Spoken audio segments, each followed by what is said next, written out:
Hi hello welcome to our channel. నేను మీ శ్రీ. ఈరోజు మనం చెప్పుకోబోయే కథ ప్రియనేస్తం పార్ట్ 21. కథలోకి వెళ్ళే ముందు ఓ లైక్ చేయడం మర్చిపోకండి. పెదనాన్న మీద కోపంతో ప్రవర్తికని తీసుకువెళ్ళాలి అనుకున్నా. పెళ్ళి ఆపి పరువు తీయాలి అనుకున్నా. ఊరికే తీసుకువెళ్లకుండా తాళెందుకు కట్టావురా, దాని బ్రతుకు సందిగ్ధంలో పడేసావెందుకు అని గట్టిగా నిలదీశాడు ప్రణయ్. ప్రణయ్ని చూశాడు అర్జున్ మౌనంగా. నీకు తెలియదురా, నీ నుండి దూరంగా వచ్చానన్న సంతోషం కంటే నువ్వు దాని మెడలో కట్టిన పసుపు తాడిని చూసుకుని గుండె పగిలేలా ఏడుస్తోందిరా నా చెల్లి. దాని బాధ నాకు కూడా తెలియకుండా చూసుకుంటోంది. లోపల కుమిలిపోతుందిరా అని కళ్ళల్లో నీళ్లు తిరిగే ప్రణయ్కి. తప్పు చేశానేమో అనిపించింది అర్జున్కి. మౌనంగా ఉన్న అర్జున్ని చూస్తూ ఏం చేయాలో నువ్వే ఆలోచించుకో అర్జున్ అని అక్కడి నుంచి బయటికి వెళ్ళిపోయాడు ప్రణయ్. కిటికీలో నుంచి బయటకు చూశాడు. హాఫ్ శారీలో ఉంది ప్రవర్తిక. బారు జడ లూజ్గా అల్లి ముందుకు వేసి అటు ఇటు తిరుగుతుంటే పల్లె పడుచులా కనిపించింది అతనికి. అనవసరంగా అక్కడి నుంచి ఆమెను తీసుకెళ్లి పొరపాటు చేశాను అనిపించింది అతనికి. బుజ్జమ్మ, అల్లుడు గారికి టీ ఇచ్చిరా, లేక టిఫిన్ చేస్తారా అని నీలిమ అడుగుతోంది. ప్రవర్తిక ఏమి చెప్తుందో అని ఆతృత ఉంది అతనిలో. కాఫీ తాగుతారాయన, నేను ఇస్తానులే అమ్మా, ఇంకా టిఫిన్ టైం కూడా అవ్వలేదు. ఆయన అన్నయ్య తర్వాత చేస్తారులే అంది ప్రవర్తిక తల్లితో. టీ పెట్టాను నేను అని నీలిమ అంటుంటే, అమ్మా నేను పెట్టిస్తానులే, నువ్వు పనులు చూసుకో, ఆయన టీ తాగడం నేను చూడలేదు. నేను పెట్టిస్తా అంటుంటే నీకేంటి బాధ అని విసుగ్గా అంది ప్రవర్తిక. బుజ్జమ్మ, మీ ఆయన గురించి బాగా తెలుసుకున్నావన్నమాట. కామాక్షి ప్రవర్తిక బొగ్గగిల్లింది. పిన్ని నొప్పి అని చిన్నగా అరిచింది.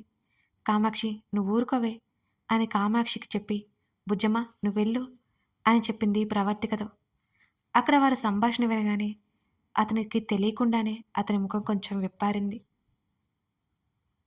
కాఫీ తీసుకుని అర్జున్ దగ్గరికి వచ్చింది ప్రవర్తిక. కాఫీ తీసుకోండి, నేను మాత్రం మీతో రాను, ముందే చెప్తున్నా, ముఖాన్ని సీరియస్గా పెట్టుకుని చెప్పింది ప్రవర్తిక అతనితో. ఆమె చేతిలో ఉన్న కప్ తాగి పక్కన పెట్టాడు. అంతవరకు గోడ కానుకొని నిలబడి ఉంది ప్రవర్తిక. పసుపు తాడు తీసే అన్నాడు అర్జున్. అయోమయంగా చూసింది అతన్ని. నేను అత్తయ్య మావలతో అన్నీ చెప్తాను, నీకు ఇంకేం ప్రాబ్లం లేదు. నీ బాబు మీద కోపం మాత్రం తగ్గదు. నీకు ఉన్న నాకు ఉన్న రిలేషన్ కట్ చేస్తున్నా, తీసే ఆ తాడు, నువ్వు స్వేచ్ఛగా ఉండొచ్చుగా అని ఆమెని చూస్తూ చెప్పాడు అర్జున్. ఆశ్చర్యంగా కళ్ళు పెద్దవి చేసి మరీ అతన్నే చూస్తోంది ప్రవర్తిక. నువ్వు ఇదే కథ కావాలి అనుకున్నావు, ఇలా వద్దు అంటే డివోర్స్ అప్లై చేద్దాం, నీ నిర్ణయం నీ ఇష్టం అన్నాడు అర్జున్. ఆమె పెద్ద పెద్ద కళ్ళు నీటితో నిండిపోయాయి. అతన్ని కొట్టాలి అనేంత కోపం వస్తోంది ఆమెకి. సన్నగా వెక్కిళ్ళు మొదలైపోయాయి. కంగారు పడ్డాడు అర్జున్. ఏయ్ ఏమైంది, నీకు కావాల్సింది అదే కదా, ఎందుకు ఏడుస్తున్నావు అంటూ అయోమయంగా ఆమె దగ్గరికి నడిచాడు. అంతా మీ ఇష్టమేనా, చేతుల్లో అతన్ని ఎక్కడ పడితే అక్కడ కొడుతోంది ప్రవర్తిక. ఏయ్ ఏం చేస్తున్నావు, పిచ్చా నీకేమైనా అని అరుస్తున్నాడు అతను. అతని కోపం వస్తోంది. మీకే పిచ్చి, పిచ్చి ఎక్కువ, ఇష్టం వచ్చినట్టు చేస్తున్నారు. ఎందుకు వచ్చారు నా జీవితంలోకి, ఇష్టం లేకుండా పసుపు తాడు కూడా ఎందుకు కట్టేశారు? ఆ అసలు ఏం చేస్తున్నారో తెలుస్తుందా? పసుపు తాడు తీసేయాలా ఆమె అరుస్తోంది పెద్దగా. అతన్ని కొట్టడం ఆపట్లేదు ప్రవర్తిక. ఏయ్ స్టాప్, చిరాగ్గా ఉంది అతనికి. ఆమె చేతులు పట్టేసుకున్నాడు గట్టిగా. నువ్విదే కదా కోరుకుంది, మళ్ళీ ఎందుకు ఏడ్చి గోల్ చేస్తున్నావు ఆశ్చర్యంగా అడిగాడు అర్జున్.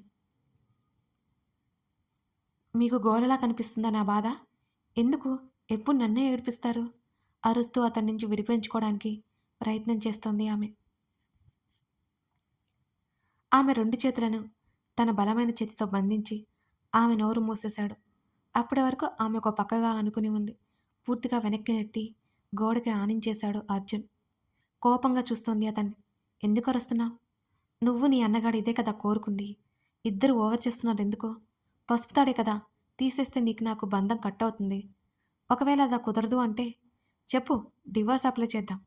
ఇప్పుడైనా నేను చెప్పేది విన్నావా నువ్వు? అర్థమవుతుందా నీకు అన్నాడు ఆమెకి వివరంగా చెప్తూ అర్జున్. "ఉమ్, ఉమ్" ఏదో చెప్పాలని ప్రయత్నిస్తోంది ప్రవర్తిక. నీకు ఓకే కదా? ఇప్పుడు వెళ్ళిపోతున్నాను. మీ బాబు లేడంట కదా! నా కంటికి పొరపాటున కనిపిస్తే ఏదైనా చేసే వెళ్తాను. ఆలోపు వెళ్ళడం మంచిది. నువ్వే ఆలోచించుకుని ఫోన్ చేసి చెప్పు. అర్థమైంది కదా? నేను చెప్పేది మళ్ళీ తిక్క తిక్కగా వాగుతావా? ముఖం చిట్లించి చెప్పే ఆమెను వదిలేశాడు అర్జున్. ఏం మాట్లాడలేదు ప్రవర్తిక. Good bye. అక్కడి నుంచి బయటకొచ్చాడు. హాల్లో కూర్చుని ఉన్న ప్రణయ్ని చూసి బయటికి రమ్మని సైగ చేశాడు అర్జున్. బుజ్జమ్మ ఎక్కడున్నావే? చిన్నోడా నువ్వు అల్లుడు గారు కూడా భోజనానికి రండి పిలిచింది నీలిమ. కళ్ళు తుడుచుకుని బయటికి వచ్చింది ప్రవర్తిక. ప్రవర్తిక ముఖం చూసి అర్జున్ ఏ నిర్ణయం తీసుకున్నాడో అర్థం కాలేదు ప్రణయ్కి. నాకిప్పుడేం వద్దండి. నేను అర్జెంటుగా వెళ్ళాలి. చాలా ఇంపార్టెంట్ వర్క్ ఉంది అని అన్నాడు అర్జున్. అదేంట్రా ఉదయాన్నే వచ్చి అప్పుడే వెళ్ళిపోతావా అని అడిగాడు ప్రణయ్. అవునరా, చాలా చాలా ఇంపార్టెంట్ వర్క్, వెళ్ళాలి ఖచ్చితంగా అని అర్జున్ నొక్కి చెప్పాడు. తినడానికి ఎంతసేపు పడుతుంది బాబు? ఆలోపు బుజ్జమ్మ కూడా తొందరగా తయారవుతుంది. ఇద్దరు కలిసి బయలుదేరవచ్చు అని చెప్పింది నీలిమ. ఆహా లేదండి, తనిప్పుడే రానంది అని ప్రవర్తికని చూశాడు అర్జున్. అరే నువ్వు వచ్చింది ప్రవీణి తీసుకెళ్ళడానికి కదా అన్నాడు ప్రణయ్ సీరియస్గా. తనకి కొన్ని రోజులు ఇక్కడే ఉండాలని ఉందంట అని అన్నాడు అర్జున్. అవునా బుజ్జమ్మ అని అడిగింది నీలిమ. ఏం మాట్లాడలేదు ప్రవర్తిక, మౌనంగా ఉంది. ప్రవీ మాట్లాడు అన్నాడు ప్రణయ్ సీరియస్గా. అదేం లేదన్నయ్య, నేను వెళ్తాను ఆయనతో పాటు అంటున్న ప్రవర్తిక మాటలు వినగానే అర్జున్కి షాక్ కొట్టినట్టయి ఆమె వైపు ఆశ్చర్యంగా చూశాడు. వాళ్ళిద్దరి వైపు అయోమయంగా చూశాడు అందరూ ప్రణయ్తో పాటు. అంటే అమ్మా, నేను ఫస్ట్ వెళ్ళాలని అనుకోలేదు, ఆ తర్వాత వెళ్తాను అనుకున్నాను. ఆ విషయం ఆయనకు చెప్పలేదు అందుకే ఇలా అంటున్నారు అని కవర్ చేసింది ప్రవర్తిక. వాళ్ళిద్దరి మధ్య ఏమి జరిగిందో అర్థం కాలేదు ప్రణయ్కి. కానీ వాళ్ళిద్దరి మధ్య ఏదో జరిగిందని మాత్రం అర్థమైంది అతనికి. అదే ఏం జరుగుంటుంది? ముందు టిఫిన్ చేయండి అర్జున్, తర్వాత వెళ్దురు గాని. రవి కూడా వస్తానంటుంది కదా నీతో అని అన్నాడు ప్రణయ్. మాట్లాడలేదు అర్జున్. టిఫిన్ చేయడానికి అతను కూర్చున్నాడు. ప్రవర్తిక వడ్డించింది. కొంచెం తిన్నాడు వెంటనే. ఆ తర్వాత ఆమె కూడా తినేసింది. బుజ్జమ్మ త్వరగా బట్టలు సర్దుకో పో, నీకోసం తీసుకున్న చీరలు మా గదిలో ఉన్నాయి, తీసుకొస్తాను అంటూ వెళ్ళిపోయింది నీలిమ. తన గదిలోకి వెళ్ళింది ప్రవర్తిక. అర్జున్ వెనకే వెళ్ళాడు. ప్రణయ్ వెళ్ళడం ఎందుకు అని అక్కడే ఆగిపోయాడు. ఏదైనా వాళ్ళిద్దరే మాట్లాడుకుంటారని అతని ఉద్దేశ్యం. నాతో పాటు రాను అన్నావు కదా, ఎందుకు వస్తున్నావు అని అడిగాడు అర్జున్ డోర్ లాక్ చేస్తూ. అదంతా నా ఇష్టం, మీకెందుకు అని అంది ప్రవర్తిక. నువ్వు వచ్చేది నా ఇంటికి, నాతో పాటు మరి నాకు కాక ఇంకెవరికి కావాలి అని సీరియస్గా అడిగాడు. ఏం పట్టినట్టు బట్టలు సర్దుకుంది. ఆమె మౌనం అతనిలో సహనం కోల్పోయేలా చేసింది. వెంటనే ఆమె రెక్క పట్టుకుని తన వైపుకు తిప్పుకున్నాడు. అడుగుతుండే వినిపించట్లేదా నీకు గట్టిగా అడిగాడు అర్జున్. నా ఇష్టం అని ఆగి, మీ ఇష్టం వచ్చింది మీరు చేస్తారు, నాకు నచ్చింది నన్ను చేసుకునివ్వండి అని ఏమాత్రం భయపడకుండా అనేసి తన పని తాను చేసుకుంటోంది ప్రవర్తిక. అర్జున్కి టెంపర్ లేచింది ఆమె బిహేవియర్ చూస్తుంటే. అతనేదో మాట్లాడబోయేలోపు తలుపు కొట్టిన శబ్దం వినిపించింది. ఆ ప్రయత్నం విరమించుకున్నాడు. ప్రవర్తిక వెళ్ళి తలుపు తెరిచింది. నీలిమ గది ముందు నిలబడి ఉంది. ఎందుకు వచ్చిందో అర్థం కాక అయోమయంగా తల్లిని చూసింది. బుజ్జమ్మ మీ ప్రయాణం రేపటికి వాయిదా వేసుకోండి, ఈరోజు బాగోలేదట బుజ్జమ్మ, ప్రయాణం మంచిది కాదట, పూజారి గారు చెప్పారు. అల్లుడు గారితో నువ్వే మాట్లాడు, ఈరోజు ఆగితే రేపటి తర్వాత మంచి రోజులు ఉన్నాయట కూతురి ముఖంలోకి చూస్తూ ఆందోళనగా చెప్పింది నీలిమ. తల్లి ముఖంలో కనబడుతున్న బాధ భయం కనిపెట్టి ఆమె చేతిని పట్టుకుని, నేను మాట్లాడతానులే అమ్మ, నాన్నగారు ఎక్కడా అని అడిగింది. నిన్నే కదమ్మ పనుందని అమ్మమ్మ వాళ్ళ ఊరు వెళ్ళారు, రేపటికి కూడా రాకపోవచ్చు, పర్వాలేదులే, ముఖ్యమైన పని ఉందంటున్నారు కదా, మీరు వెళ్ళి రేపు వెళ్ళిపోవచ్చు, నేను మీ నాన్నగారికి చెప్తానులే అని అంది నీలిమ. సరే అమ్మా అని ఆవిడ వెళ్ళిన తర్వాత తలుపేసింది ప్రవర్తిక. వాళ్ళ సంభాషణ మొత్తం వినిపించింది అర్జున్కి. మనం రేపు వెళ్దాం అని చెప్పితే అతని వైపే చూస్తూ. తన్ను చూస్తేనే భయపడే అమ్మాయి కొంతలో కొంత ధైర్యంగా మాట్లాడుతుంటే అతనికి ఆశ్చర్యమేస్తోంది.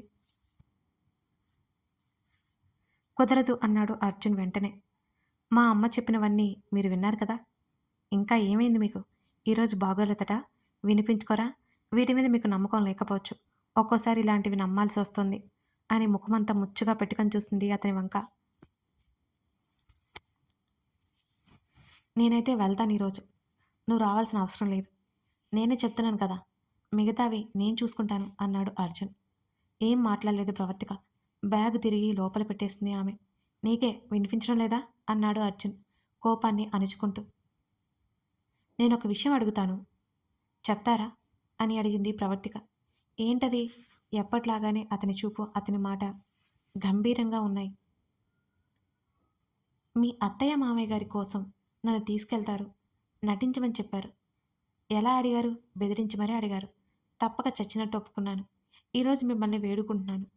మా అమ్మా నాన్న కోసం, నా కుటుంబం కోసం కొన్ని రోజులు మీ ఇంట్లో ఉండనివ్వండి.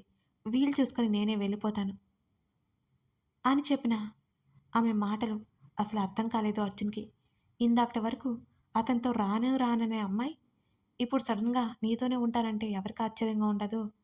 ఇప్పుడు అతను అదే పరిస్థితిలో ఉన్నాడు. చెప్పండి అని అడిగింది మళ్ళీ. ఒకసారి ఆలోచించుకో. అంతటితో ఇలా ఆగిపోతే బాగుంటుందేమో. మీ వాళ్ళకి నేను చెప్తాను. నీ పెళ్ళి మళ్ళీ జరుగుతుంది అన్నాడు. మీరేమో నన్ను ఉద్ధరించాల్సిన అవసరం లేదు. మీకోసం నేను మీ భార్యగా నటించాను కదా! నా కోసం కొన్ని రోజులు నా భర్తగా నటించండి. చాలు. మీరేదో నా మీద జాలి చూపని అవసరం లేదు. చేసినంత చేసి ఇప్పుడు నీతులు చెప్తున్నారా నీతులు? తెగ ఉద్ధరించేసినట్టు అని ఆమె చెప్తుంటే వింతగా చూశాడు అతను ఆమె వంక.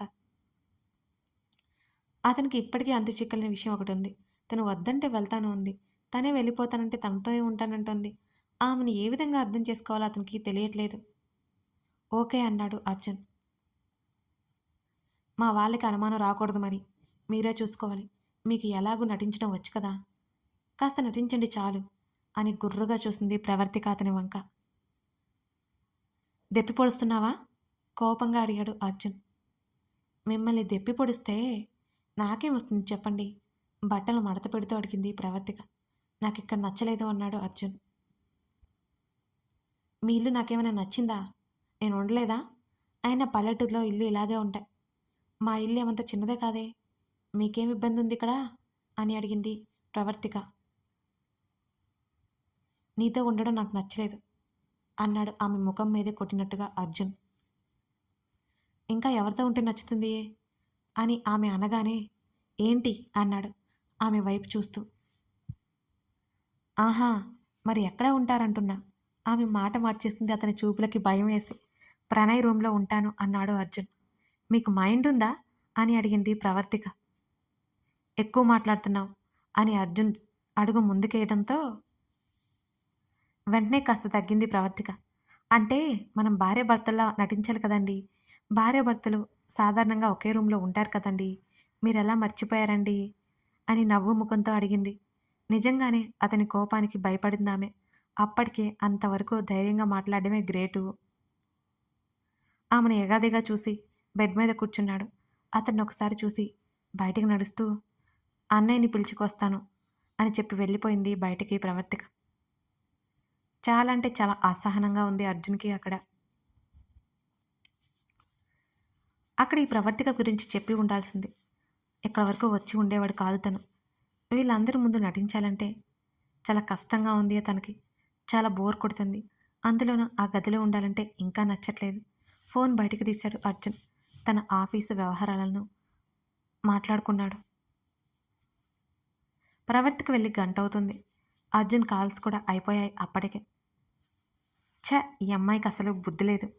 నన్ను ఇక్కడ ఒంటరిగా వదిలేసి వెళ్ళిపోయింది బయటికి. ఆ ప్రణయ్ గాడికైతే అసలే లేదు. Waste fellas. ఇద్దరిని తిట్టుకుంటూ చుట్టూ చూశాడు ఆ గదిలోనే అర్జున్. చెక్క బీరువా ఒకవైపు, పక్కనే కిటికీ మరోవైపు, బట్టల కబోర్డ్స్ ఇంకోవైపు, బయటకు వెళ్ళే డోర్, బెడ్కి పైన పాతకాలం నాటి ఫోటో ఫ్రేమ్లు వరుసగా అమర్చి ఉన్నాయి. బెడ్ మీద నుంచి లేచి బెడ్ వెనక్కి వెళ్ళాడు అర్జున్. ప్రవర్తిక చిన్నప్పటి నుంచి ఫొటోస్ ఉన్నాయి అక్కడ. పట్టు పరికిణి దుస్తుల్లో బుట్ట బొమ్మలా ఉంది ఆమె. ఒక మోడర్న్ డ్రెస్ కూడా లేదు ఆ ఫోటోల్లో. చివరికి పంజాబీ డ్రెస్ కూడా లేదు. అన్నిట్లో భలే ఉంది. లంగా ఓణీలో ముచ్చటగా ఉంది. ఆ రోజు షాపింగ్ మాల్‌లో డ్రెస్సులు తీసుకోమంటే ఆమె ప్రవర్తన గుర్తొచ్చి అతనికి నవ్వొచ్చింది. అర్జున్‌కి. వెంటనే తల విదిలించుకున్నాడు. అక్కడి నుంచి పక్కకు వచ్చాడు. బెడ్ మీద కూర్చున్నాడు. కాసేపటికి ప్రణయ్, ప్రవర్తిక వచ్చారు. అర్జున్‌కి కాఫీ అందించింది. నాకొద్దు అన్నాడు అర్జున్. నీకు అలవాటే కదా బావా తీసుకో అన్నాడు ప్రణయ్. నాకిప్పుడు తాగాలని లేదు అని అర్జున్ విసుగ్గా అన్నాడు. ముఖాన్ని సీరియస్‌గా పెట్టుకొని కప్ తీసుకెళ్ళింది అక్కడి నుంచి. అర్జున్ బోర్ కొడుతుందారా అడిగాడు ప్రణయ్. రేయ్ నాకిక్కడ ఉండాలని లేదు. నేను వెళ్ళిపోతాను. మీ చెల్లి ఎందుకు నాతో వస్తానంటుంది అని అడిగాడు అర్జున్. నువ్వు ప్రవీణ్ తీసుకెళ్ళడానికి కాదా వచ్చిందిరా అని అడిగాడు ప్రణయ్. అవును, మీ ఇద్దరికి ఇష్టం లేదు కదా, ఇక్కడే ఉండమని చెప్పాను. మళ్ళీ నాతో వస్తానంటుంది. ఏదేదో మాట్లాడుతోంది అని అన్నాడు అర్జున్. అర్జున్, నీకు నీ ఫ్యామిలీ ఎలాగో తనకి ఒక ఫ్యామిలీ ఉంది అర్జున్. గుర్తుపెట్టుకో. నువ్వు నీ ఫ్యామిలీ గురించి ఎలా ఆలోచిస్తావో తను కూడా తన ఫ్యామిలీ గురించి ఆలోచిస్తుంది కదా. అలాంటప్పుడు తన ఉద్దేశంలో తప్పులేదు కదా అని అన్నాడు ప్రణయ్. లేదు మరి. ఇదంతా తర్వాత క్రిటికల్ సిచ్యువేషన్ అవుతుందేమో. అప్పుడు కూడా తనకే ప్రాబ్లం అవుతుందేమో అని అన్నాడు అర్జున్ సాలోచనగా. నీకు కూడా అదే కదా కావాల్సింది సూటిగా చూశాడు ప్రణయ్. అవుననుకో, కానీ ఇప్పుడు అలా అనుకోవట్లేదు అన్నాడు అర్జున్. కొంచెం కూడా నీకు గిల్టీగా లేదారా సీరియస్గా చూశాడు అర్జున్ ప్రణయ్ మాటలకి. లేకపోతే ఏంట్రా, అన్ని బంధాల గురించి తెలుసు. నీవే నా చెల్లి మెడలో అనవసరంగా తాళి కట్టావు. దానివల్ల నీకు ఒరిగింది ఏం లేదు. ఇక నీకు ప్రాబ్లం ఏం లేదు. ఇప్పుడు సమస్య ఎవరికి? నా చెల్లికి. మా పెదనాన్న మీద కోపం ఉందని అర్థమైంది. ఎందుకో చెప్పవు. రక్ష చనిపోవడానికి మా పెదనాన్న కారణం అంటున్నావు. ఎలా అని అడిగితే చెప్పవు. ఇంకేం చేయాలిరా మేము? నువ్వు బాగానే ఉన్నావు. మా పెదనాన్న బాగానే ఉన్నాడు. మధ్యలో లైఫ్ స్పాయిల్ అయింది ఎవరికి? నా చెల్లికి అన్నాడు ప్రణయ్ కోపంగా. ఇప్పుడు నన్ను ఏం చేయమంటావైతే అని అడిగాడు అర్జున్ అసహనంగా. నేను చెప్పింది చేస్తావా అని ప్రణయ్ అడిగాడు. ఏంటో చెప్పు. నీ చూపులు నా వల్ల కాదు. తప్పు చేసినట్టు చూస్తావు అన్నాడు అర్జున్ కోపంగా. తప్పు చేసిన వాళ్ళని అలాగే చూస్తారు రే. ముందు చేస్తావో లేదో చెప్పు అని అడిగాడు ప్రణయ్. చెప్పేంటో. నా చెల్లిని ఎలాగో పెళ్లి చేసుకున్నావు కదా, అలాగే ప్రేమించు అని అర్జున్ కళ్ళలోకి చూశాడు ప్రణయ్. ప్రణయ్ కోపంగా అరిచాడు అర్జున్. అప్పుడే గదిలోకి వచ్చిన ప్రవర్తిక అర్జున్ అరుపు వినగానే ఉలిక్కి పడింది. ఆమెకు భయం వేసింది. వెంటనే తలుపులు వేసి గడియ పెట్టేసింది. ఎవరైనా వింటారేమోనని. మర్చిపోవా ఆ అమాయక ముఖం, ఆ మంచి మనసుని మర్చిపోయావా నువ్వు? ఇక్కడ ఉండిపోయింది అంటూ తన హృదయం మీద చేతిని పెట్టి చూపిస్తూ అక్కడ ఉండిపోయింది. ఆ స్థానంలోకి ఇంకెవరూ రాలేరు, రానివ్వను అన్నాడు ప్రవర్తిక వైపు చూపు తిప్పి.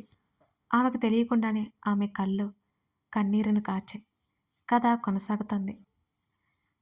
రక్షని ప్రాణంగా ప్రేమించిన అర్జున్ ప్రవర్తికని తన భాగస్వామిగా చేసుకోవడానికి ఒప్పుకుంటాడంటారా?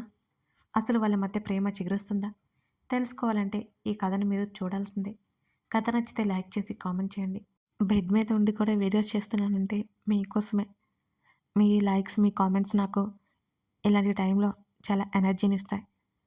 అవే కదా, అవి చూసుకొని ఇంకా ఇంట్రెస్ట్ వస్తుంది కదా నాకు. మిస్ అవ్వకండి. Thank you.